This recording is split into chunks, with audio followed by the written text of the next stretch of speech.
देखिए, ये प्रश्न जो है वो बहुत लंबा है, क्योंकि इसके अंतर्गत जो है आपके डिफरेंट एक्ट्स जो है वो चले आते हैं। और सबसे पहले जो अगर आप जो है शैक्षणिक विकास में अगर आप एक्ट्स की बात कीजिए, तो शुरुआत में आपको यह जानकर आश्चर्य होगा कि करीब 60 वर्षों तक जो था, शुरुआत में इंग्लिश ईस्ट इंडिया कंपनी जो थी, उसने किसी भी तरह का प्रयास नहीं किया था, किसी भी तरह का सुधार जो था वह शिक्षा के संदर्भ में नहीं किया था।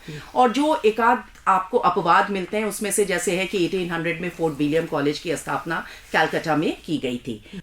तो जो पहली बार जो इन्वेस्टमेंट किया गया है कॉलोनियल रूलर्स के द्वारा एजुकेशन के संदर्भ में जो है वह है 1813 का चार्टर एक्ट।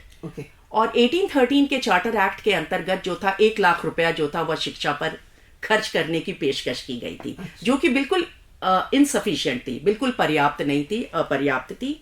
1853 में मैकॉले जो है कुछ रिकमेंडेशंस लेकर के आते हैं, और उनका जो एक रिकमेंडेशन होता है वह यह होता है कि वे जो हैं इंट्रोड्यूस करते हैं इंग्लिश एजुकेशन इंडिया में।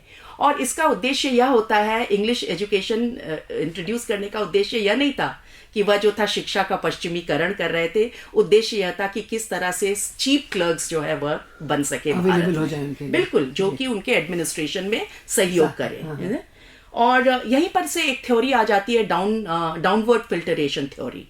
और वह सिद्धांत यह था कि कहा यह गया कि कुछ भारतीयों को शिक्षित किया जाए और इनसे यह अपेक्षा रखी जाए कि यह अपने समुदाय के अन्य लोगों को जो है वह शिक्षित करेंगे। तो इस तरह से आप कुछ को शिक्षित करके जो है आप जो है कम्युनिटी जो है उसको जो है आप एजुकेट कर सकेंगे।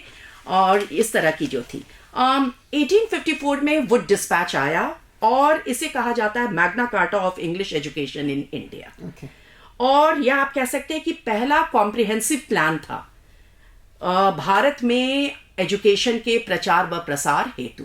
और उसके बाद जो है अगर आप देखा जाए तो आपको जो है सो कई सारे जो है एक्ट्स आते हैं, कानून आते हैं। जैसे अगर आप देखा जाए तो हंटर एजुकेशन कमीशन की स्थापना होती है 1882-83 में। फिर इंडियन यूनिवर्सिटीज एक्ट आता है 1904 में। एजुकेशन पॉलिसी आ जाती है 1913 में। सैडलर यूनिवर्सिटी कमीशन आती है 1917-19 में। और एजुकेशन अंडर डायरार्की जो है वह होती है 1929-1937 में। और 1937 में वर्धा स्कीम शुरू होता है आधारभूत शिक्षा का।